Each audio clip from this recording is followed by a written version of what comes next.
Hey guys, ನಾನಿವತ್ತು egg sambar ಮಾಡ್ತಿದ್ದೀನಿ. ನಾನು ಎಗ್ ಸಾಂಬಾರು ಹೇಗೆ ಮಾಡ್ತೀನಿ ಅಂತ ನಿಮಗೆ ತೋರಿಸ್ತೀನಿ.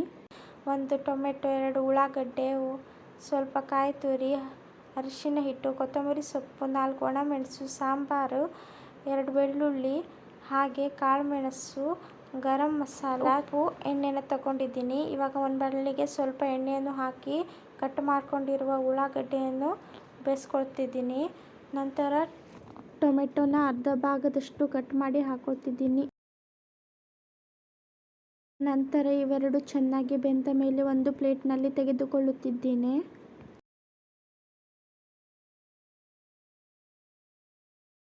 ನಂತರ ನಾವು ತುರಿದುಕೊಂಡಿರುವಂತಹ ತೆಂಗಿನ ತುರಿಯನ್ನು ಸ್ವಲ್ಪ ಹುರಿದುಕೊಳ್ಳುವ.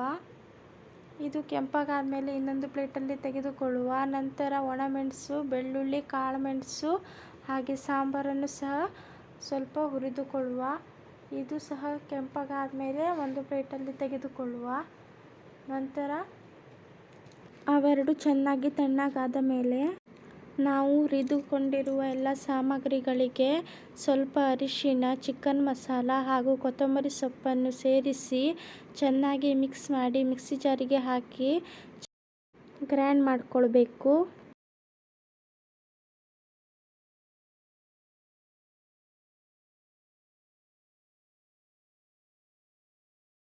ಮೆಣಸನ್ನು ಈ ಥರ ಕಟ್ ಮಾಡಿ ಹಾಕ್ಕೊಳ್ಬೇಕು, ಇಲ್ಲಾದರೆ ಮೆಣಸು ಮಿಕ್ಸಿ ಜಾರಿಗೆ ಇಟ್ಕೊಳ್ಳುತ್ತೆ. ಇವಾಗ ನಾನು ಅದನ್ನು ಮಿಕ್ಸಿ ಜಾರಿಗೆ ಹಾಕ್ಕೊಳ್ತಿದ್ದೀನಿ. ನೋಡಿ, ಈ ಥರ ನಾನು ಚೆನ್ನಾಗಿ ಗ್ರೈಂಡ್ ಮಾಡ್ಕೊಂಡಿದ್ದೀನಿ. ಇವಾಗ ನಂತರ ಇನ್ನೊಂದು ಬಾಣಲಿಗೆ ಸ್ವಲ್ಪ ಎಣ್ಣೆಯನ್ನು ಹಾಕಿ ಮಿಕ್ಕಿರುವಂಥ ಉಳ್ಳಾಗಡ್ಡೆ ಹಾಗೂ ಟೊಮೆಟೊನ ಸೇರಿಸಿ ಇದನ್ನು ಬೇಯಿಸ್ಕೊಳ್ಬೇಕು. ಆಮೇಲೆ ಇದಕ್ಕೆ ನಾವು ರುಬ್ಬಿಕೊಂಡಿರುವಂಥ ಮಸಾಲೆಯನ್ನು ಸೇರಿಸ್ಕೊಳ್ಬೇಕು.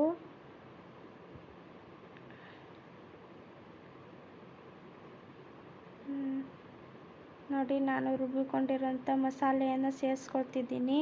ಇದಕ್ಕೆ ಸ್ವಲ್ಪ ನೀರು ಹಾಕಿ ಚೆನ್ನಾಗಿ ಕೈ ಆಡಿಸ್ಬೇಕು. ಆಮೇಲೆ ನಾವು ಇದಕ್ಕೆ ರುಚಿಗೆ ತಕ್ಕಷ್ಟು ಉಪ್ಪನ್ನು ಸೇರಿಸಿ ಪ್ಲೇಟನ್ನು ಮುಚ್ಚಿಡಬೇಕು. ಇದು 2 ನಿಮಿಷ ಚೆನ್ನಾಗಿ ಕುದಿಬೇಕು.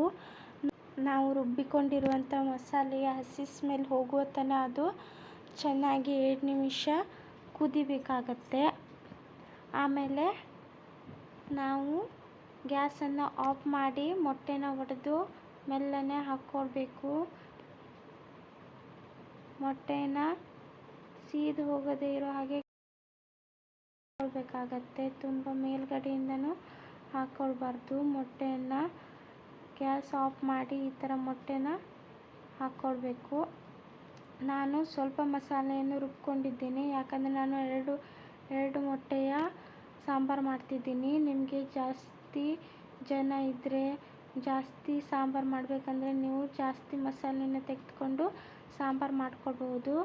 ಆಮೇಲೆ ಮತ್ತೆ ಗ್ಯಾಸನ್ನು ಆನ್ ಮಾಡಿ ಈ ಥರ ಪ್ಲೇಟ್ ಇಡಬೇಕು. ನಂತರ ಮೊಟ್ಟೆನ ಈ ಥರ ಮೆಲ್ಲನೆ ಟರ್ನ್ ಮಾಡ್ಕೊಳ್ಬೇಕು. ಆಮೇಲೆ ನಾವು ಗ್ಯಾಸನ್ನು ಆಫ್ ಮಾಡ್ಕೊಳ್ಬೇಕು. ಮೇಲ್ಗಡೆಯಿಂದ ಕೊತ್ತಂಬರಿ ಸೊಪ್ಪನ್ನು ಹಾಕ್ಕೊಳ್ಬೇಕು. ಇವಾಗ ನಮ್ಮ ಬಿಸಿ ಬಿಸಿ ಮೊಟ್ಟೆ ಸಾಂಬಾರು ರೆಡಿ. ಇದನ್ನು ಅನ್ನದ ಜೊತೆ ಹಾಗೂ ಚಪಾತಿ ಜೊತೆ ತಿನ್ಬೋದು.